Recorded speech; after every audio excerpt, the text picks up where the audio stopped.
Whatever the outcome of this motion, I will lead my parliamentary colleagues unanimously and united into the no lobby against the government when the issue is debated in the House of Commons on the 14th of March.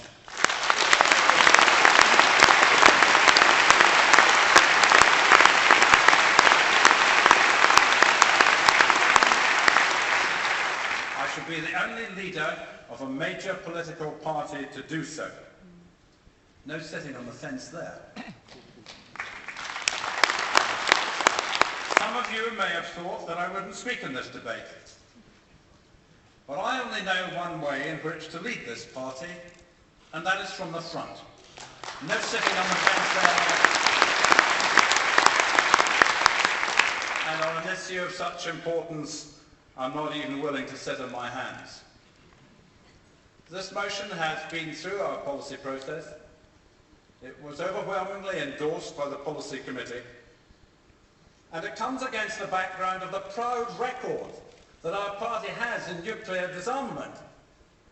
We were the first to argue against nuclear depth charges, the first to say that short-range nuclear weapons should not be renewed, to argue against free-fall bombs on RAF aircraft, to say there should be no more warheads on Trident than on Polaris, which it replaced. And I am proud that I led the party in that direction, both as defence spokesman and as foreign affairs spokesman as well. The motion is about disarmament. Cutting Trident by half now, not waiting, not coming back in 3 or 4 years for another go at the policy.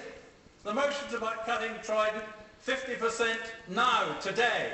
The decommissioning which would follow would make an enormous contribution to the perception of this country as being determined to take the lead in disarmament. It would help to fulfil our obligations under the Nuclear Non-Proliferation Treaty. We have a duty to seek to eliminate nuclear weapons, and that's what this would do. And that's why Amendment 2, I'd understand Amendment 2 if it said get rid of nuclear weapons now, today, but it doesn't say that. It talks in terms which would allow us to keep them. There'll still be 4 submarines on the Clyde. There'll still be 186 warheads. There will be no difference. It preserves the status quo. People say be radical and progressive. What on earth is radical and progressive about passing an amendment which preserves the status quo?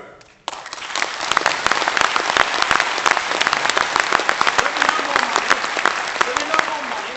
We won't send soldiers out without the proper protection.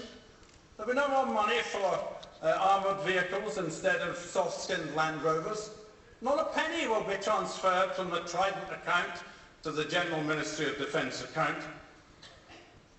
And most certainly, we will have demonstrated that on an issue where we have the opportunity to make substantial progress, we have been unable to take the necessary rational and progressive steps. This is a decision forced upon Parliament by a Prime Minister desperate to shore up his own legacy. It ranks along with these hitherto undisclosed discussions with President Bush about a son of Star Wars, ballistic missile defence, the last convulsions of a damaging relationship with President Bush which led us into the morass of Iraq.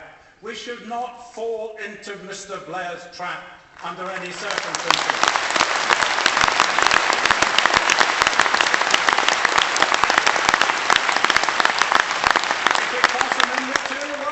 Safer. President Ahmadinejad in Iran won't give up his ambition. There'll be no difference in India and Pakistan, yes, and Jenny Tom, there'll be no difference in Israel either. There'll be no difference to the anxieties of Saudi Arabia, Egypt and Turkey. We will do nothing if we pass Amendment 2 towards the cause of non-proliferation. Now let me finish by saying this. I understand and I respect the emotion about these matters. The depth of feeling. God knows I've been at the heart of the party for long enough. But the government's proposals are irrational. The government's irrational proposals are being blindly accepted by the Conservative Party. When you have blind acceptance of irrationality, what do you need? You need a rational and a perceptive response. And that's what the motion is. It is a rational and perceptive response pass the motion unamended.